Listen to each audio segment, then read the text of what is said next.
શહેરના હણી વિસ્તારમાં આવેલા પાર્ટી પ્લોટ ખાતે ક્યુબેટિક દ્વારા ચોથી state level abacus and mental arithmetic કોમ્પિટિશનનું આયોજન કરવામાં આવ્યું હતું। શહેરના હણી વિસ્તારમાં ચોથી state level abacus and mental arithmetic કોમ્પિટિશનના ઉદ્ઘાટન સમારોહમાં સાંસદ ડોક્ટર હેમાંગ જોશી, શિક્ષણવિદ તેજલ અમીન અને ડોક્ટર જીગર ઇનામદાર ઉપસ્થિત રહ્યા હતા। 6 જુલાઈના રોજ ક્યુબેટિક દ્વારા ચોથી state level abacus and mental arithmetic કોમ્પિટિશનનું આયોજન કરાયું હતું, જેમાં વડોદરા, રાજકોટ, સુરત, અમદાવાદ, વલસાડ અને નવસારી સહિતના ગુજરાત રાજ્યના અનેક શહેરોમાંથી ધોરણ 1 થી 7માં અભ્યાસ કરતા 800 સ્પર્ધકોએ 8 મિનિટમાં સરવાળો, બાદબાકી, ગુણાકાર અને ભાગાકારના 200 દાખલાઓ સોલ્વ કર્યા હતા, જેમાંથી 230 સ્પર્ધકોએ બેસ્ટ ટાઈમમાં દાખલા સોલ્વ કરતા ચેમ્પિયન, ફર્સ્ટ, સેકન્ડ, થર્ડ અને ફોર્થ રનર્સ અપ એવી રીતે ઇનામ આપવામાં આવ્યા હતા। આ સાથે સ્કૂલ લીડર કન્ફ્લુઅન્સ અને માઇન્ડફુલ પેરેન્ટિંગના કાર્યક્રમનું પણ આયોજન કરવામાં આવ્યું હતું, જેમાં ન્યૂ ઇન્ડિયા 2047 માટે બાળકો, સ્કૂલ ટીચર્સ, સ્કૂલ લીડર્સ અને વાલીઓએ કયા પ્રકારની તૈયારીઓ કરવી પડશે તેને લગતી માહિતી આપતા એક ખાસ કાર્યક્રમનું આયોજન કરાયું છે। ક્યુબેટિક દ્વારા વડોદરા ખાતે સમગ્ર ગુજરાતની સ્ટેટ લેવલ ક્યુમેટ એટલે મેન્ટલ એરિથમેટિક ટેસ્ટનું આયોજન કરવામાં આવ્યું છે, જેમાં 800 કરતાં વધારે બાળકો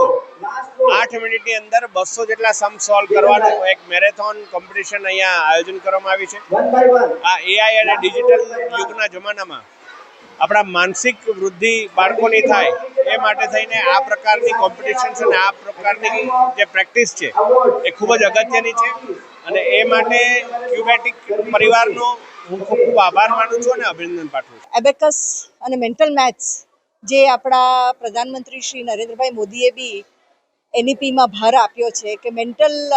મેથેમેટિકલ એબિલિટીઝ ડેવલપ થાય તો 21મી સદીમાં જે જરૂરિયાત છે સ્કિલ્સની, computational thinking, analytical skills, problem solving, આ બધી એનાથી એને બેઝ મળે છે, ફાઉન્ડેશન મળે છે આ એબિલિટીઝને ડેવલપ કરવાનું। તો મારા ખૂબ અભિનંદન જગદીશભાઈ અને એમની આખી ટીમને, અને ખૂબ મને ભાર્ગવભાઈ પારેખને બી મારે આભાર માનવો છે કે મને આજે અહીંયા બોલાવી અને આટલું સારું કામ થાય છે, બાળકો આટલા સારી રીતે ટ્રેન થાય છે, એમાં મને ભાગ આપ્યો એનો મને ખૂબ જ આનંદ છે। બધા જ કન્ટેસ્ટન્ટ્સને મારી ખૂબ શુભેચ્છા અને અભિનંદન। પેરેન્ટ્સને એક મેસેજ છે કે આવી એક્ટિવિટી જરૂર કરાવો, કારણ કે બાળકો જો ફ્રી પડે છે વધારે તો આજના જે ટેલિફોન અને મોબાઈલને લીધે જે ડિસ્ટ્રેક્શન થાય છે અને મેન્ટલ ડેવલપમેન્ટ, મેમરી છે, કોન્સન્ટ્રેશન સ્કિલ છે, વિઝ્યુલાઇઝેશન સ્કિલ્સ છે, જે આ એબેકસ જેવા પ્રોગ્રામ્સથી ડેવલપ થાય છે એ એમને મળે નહીં અને મેન્ટલ ગ્રોથ એમનો જેટલો વિકાસ થવો જોઈએ એટલો થાય નહીં। એટલે ખૂબ અભિનંદન ટીમને અને આજે બધા જે પાર્ટિસિપેટ કરે છે। આ જે પ્રોગ્રામ છે એ બાળકોના એક મેન્ટલ ડેવલપમેન્ટ માટેનો પ્રોગ્રામ છે। આજે જે એઆઈ અને ટેકનોલોજીના જમાનામાં બાળકોને ખરેખર જે બ્રેઇન ડેવલપમેન્ટ્સ, મેન્ટલ ડેવલપમેન્ટ્સની જે જરૂર છે, જેથી કરી આવનારા સમયની અંદર હાયર એજ્યુકેશન હોય, એમની પર્સનલ લાઈફ હોય કે સોશિયલ લાઈફ હોય કે પ્રોફેશનલ લાઈફ હોય, એની અંદર એમને જે ચેલેન્જીસ થવાની છે તો એના માટે બાળકોને અત્યારથી તૈયાર કરવા જરૂરી છે। બિકોઝ એઆઈ અને કમ્પ્યુટર્સ, લેપટોપ્સ અને મોબાઈલના જમાનામાં બાળકો જે રીતે મોબાઈલનો ઉપયોગ કરી રહ્યા છે એ રીતે બાળકની જે નેચરલિસ્ટ ઇન્ટેલિજન્સ છે, એના જે નેચરલ શીખવાની જે પદ્ધતિઓ છે, ઓકે, તો એ ઘણા ભાગે